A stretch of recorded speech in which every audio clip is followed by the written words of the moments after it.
Welcome to Rebuild My Church Again, RMCA Bishop channel.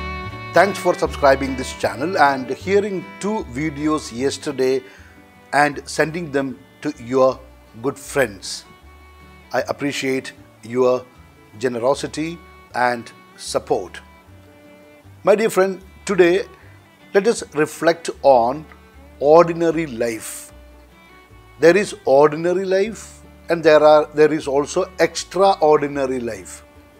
Extraordinary life is not meant for everyone.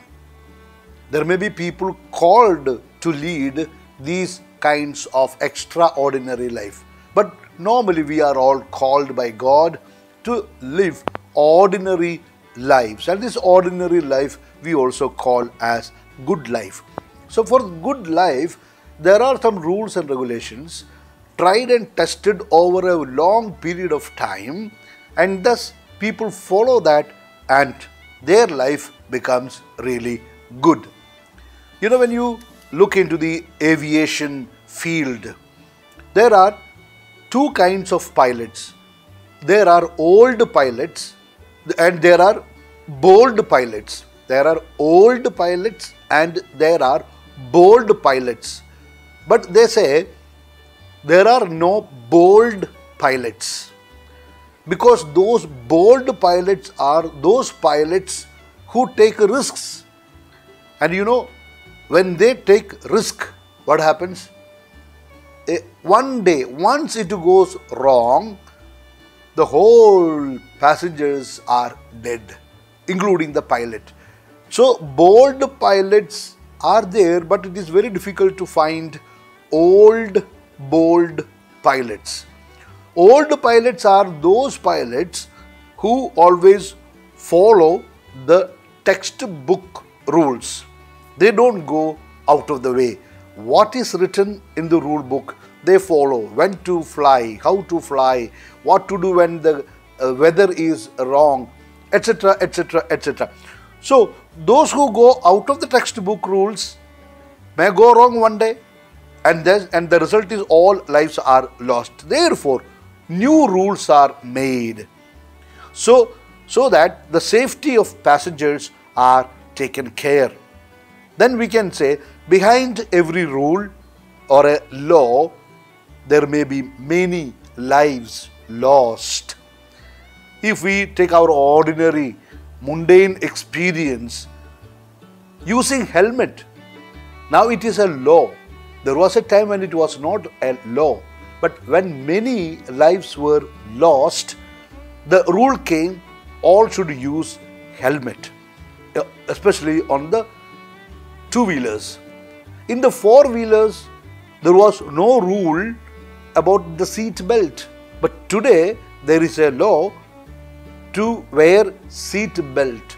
In our country, I think it is not, in India, it is not a rule even now to use seat belt for those who sit behind, but those who are sitting in front, driver seat and the second seat, they have to wear. Why these rules were made? Because many lives were lost. Similarly, these days during the pandemic, wearing mask and using sanitizers and keeping distance as a protocol came up because many lives were lost. Similarly, keeping the queue, be in the queue, don't jump the line, don't jump the queue, or taking the bill for every purchase. These things, all rules and regulations are made in order to make life good. So from this, what I want to derive is, if you want to have good life, my dear friend, do nothing wrong. Do nothing wrong. Then what will happen? The right thing will happen by its own. Teach your children this principle. Tell them not to do anything wrong. Then what will happen? All what they do will be the right thing. It happens by its own. Now one question may arise here. Should we not take risk in life? Should we not try out new things?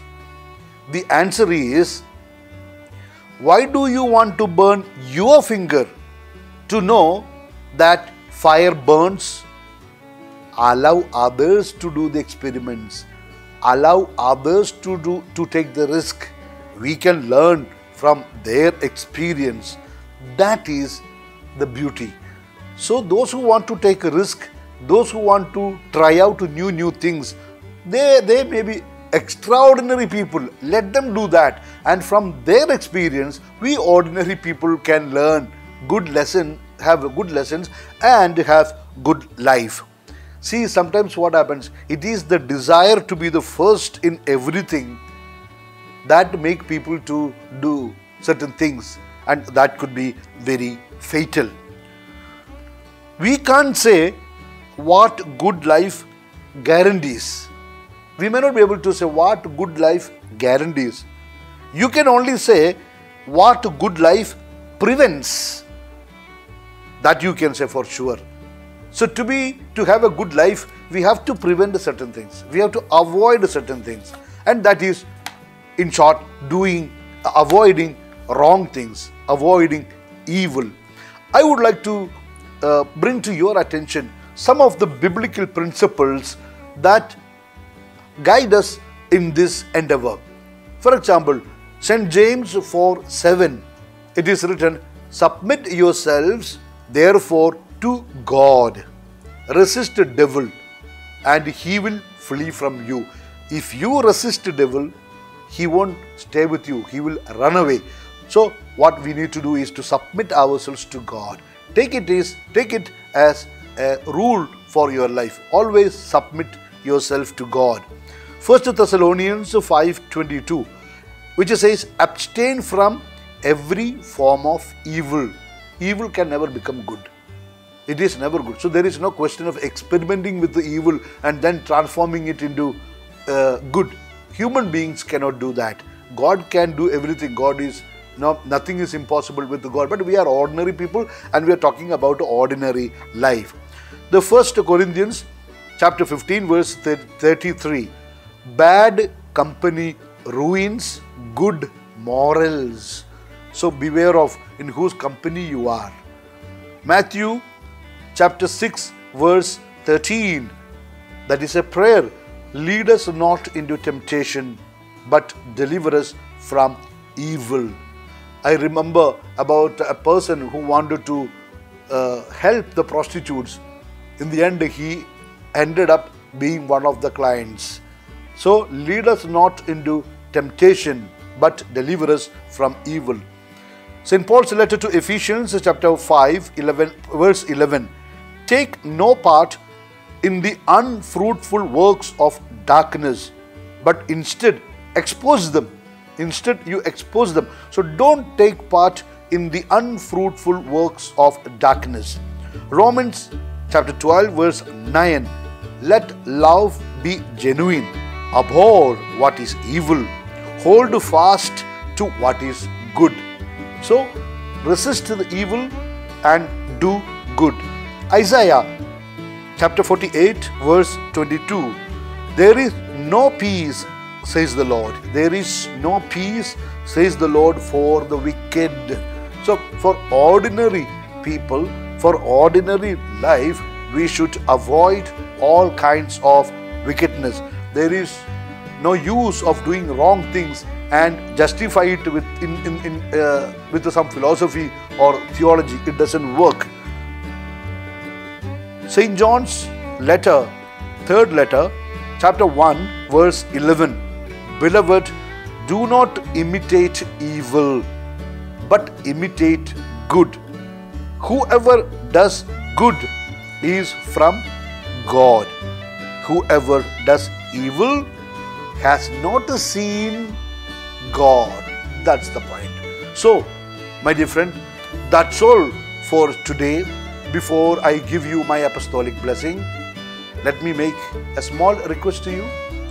Please forward this talk to others for their benefit. Please listen to one more talk if possible. It will bring you more God's blessings. Now, please make an intention in your heart. You can pray for some urgent need. Okay? So here we go. May Almighty God bless you and your family in the name of the Father and of the Son and of the Holy Spirit. Amen. Wish you a good day. Yours in the mission of the church, Bishop Franco Mullakel.